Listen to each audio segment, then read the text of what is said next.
नमस्ते सदावत्सल्य मातृभूमि, जय हिंद दोस्तों एक अच्छी खबर रशिया की तरफ से भारत के लिए आई है। जहां यूक्रेन पर हमले की सजा रशिया को प्रतिबंधों के रूप में मिल रही है, तो वहीं अमेरिका सहित यूरोपीय देशों ने रूस पर कड़े आर्थिक प्रतिबंध लगाए हैं। और इन प्रतिबंधों से परेशान रूस की तेल कंपनियां भारत को तेल पर भारी डिस्काउंट का ऑफर कर रही हैं। इन रूसी कंपनियों ने भारत को कच्चे तेल यानी कि क्रूड ऑयल की कीमतों पर 25 से 27% तक की छूट देने की पेशकश की है। एक रिपोर्ट के मुताबिक यूक्रेन पर हमले को लेकर रूस के कई बैंकों को अंतर्राष्ट्रीय banking system Swift banking system से हटा दिया गया है, जिसके बाद रूस के लिए अन्य देशों के साथ व्यापार करना मुश्किल हो गया है। रूस की सरकार इस स्थिति से निकलने के लिए एक नया पेमेंट सिस्टम तैयार करने लगी है।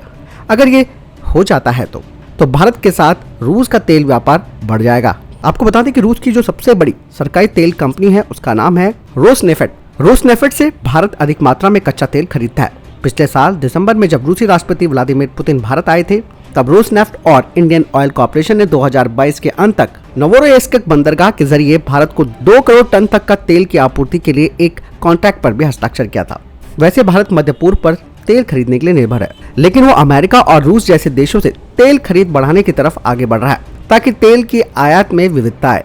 वहीं खबरें ये भी आ रही हैं कि रूसी तेल कंपनियां ब्रांड क्रूड ऑयल की पुरानी कीमतों पर 25 से 27% की छूट दे रही हैं, जो निश्चित तौर पर एक अट्रैक्टिव यानी कि आकर्षक प्रस्ताव है भारत के लिए। हालांकि अभी ये बात साफ नहीं है कि तेल खरीद का भुगतान कैसे किया जाएगा, लेकिन कुछ एक्सपर्ट्स का मानना है कि प्रतिबंधों के बीच रूस के साथ व्यापार शुरू करने से पहले भारत को बेहद सतर्क रहना होगा। यूक्रेन पर रूसी हमले के बीच उससे तेल खरीदना कई देशों को नाराज कर सकता है, क्योंकि वो इसे रूस को वित्तीय सहायता देने के रूप में भी देखेगा। दोस्तों, जैसे कि भारत ने ईरान के साथ तेल व्यापार खत्म कर दिया था अमेरिका के कहने पर, ऐसे में अगर हम रूस के साथ इस तरीके से अपना व्यापार करते हैं तो कहीं ना कहीं एक टेंशन तो भारत के लिए बनेगी। वहीं एक रिपोर्ट ये भी आई है कि प्रतिबंध लगाए जाने से ठीक पहले ही रूस के कच्चे तेल की कीमतें 11.60 बैरल नीचे चली गई थी।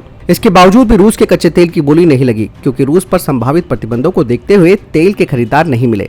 रूस के कई बैंकों को स्विफ्ट बैंक सिस्टम से, जैसे कि मैंने कहा, कि निकाल दिया गया है। इसी वजह से वो अब विश्व के अन्य देशों के साथ व्यापार नहीं कर पाएगा।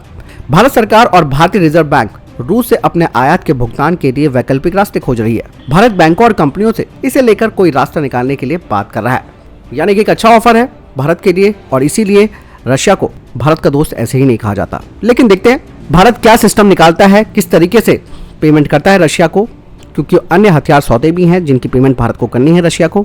उसके लिए भी एक वैकल्पिक रास्ते देखे जा रहे हैं। आपको क्या लगता है मुझे कमेंट सेक्शन में लिखकर जरूर बताएं। वीडियो के साथ चैनल सब्सक्राइब करना ना भूलिएगा और शेयर भी जरूर कीजिएगा। जय हिंद, वंदे मातरम।